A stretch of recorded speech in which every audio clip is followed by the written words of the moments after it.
Moi, je suis assez impressionnée du nombre que nous sommes aujourd'hui, ce soir, dans cette Maison du Peuple. On peut se le dire et s'applaudir. Déjà, cette réunion publique, ce premier temps, est une véritable réussite aujourd'hui à Clermont-Ferrand, et ça, c'est une belle chose. Alors, avant de laisser la parole, évidemment, à Adrien, moi, j'avais envie de vous parler de cette campagne, de cette énorme campagne que nous sommes en train de mener. Entre nous, on peut se le dire, c'est une campagne qui a déjà commencé depuis bien longtemps. Et c'est une campagne qui s'est jamais vraiment arrêtée depuis le 2017. Parce que depuis 2017, notre mouvement est sur tous les fronts. Dans les luttes sociales, à quoi on a parlé, que ce soit à Clermont-Ferrand ou partout en France, dans les luttes écologistes et environnementales, dans les luttes pour l'égalité, pour la dignité, contre l'extrême droite, on est aux côtés de toutes celles et ceux qui luttent pour leur emploi, pour la justice sociale, pour la préservation de la planète, pour l'égalité femmes-hommes, contre le racisme et toute forme de discrimination.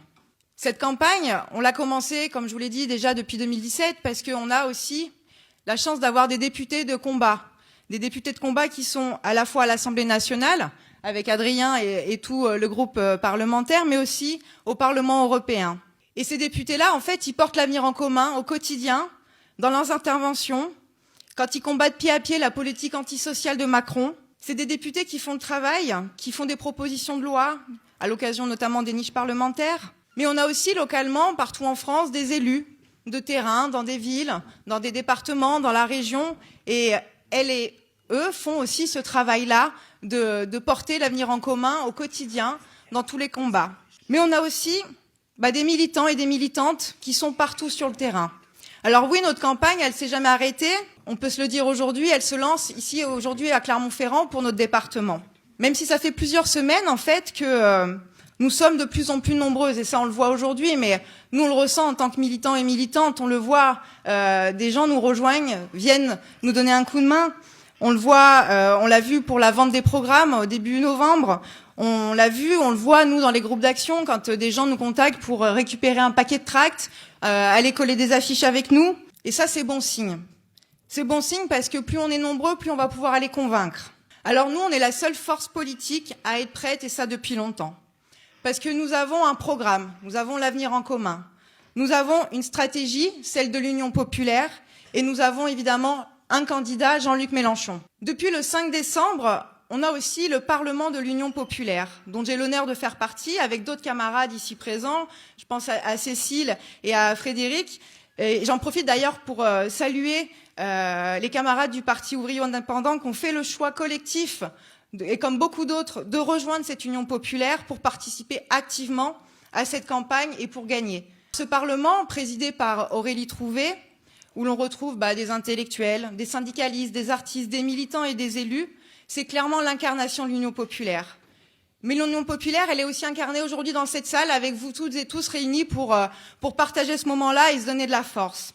C'est qu'un début, et cette réunion publique, comme je dis, c'est lancer notre campagne, nous rassembler et nous donner de l'énergie pour les semaines qui vont venir, qui vont être cruciales, qui vont être les semaines les plus importantes. Elles vont être chargées. Ça va commencer par aller chercher ces 500 parrainages. 500 parrainages qu'il faut pour pouvoir se présenter à l'élection présidentielle.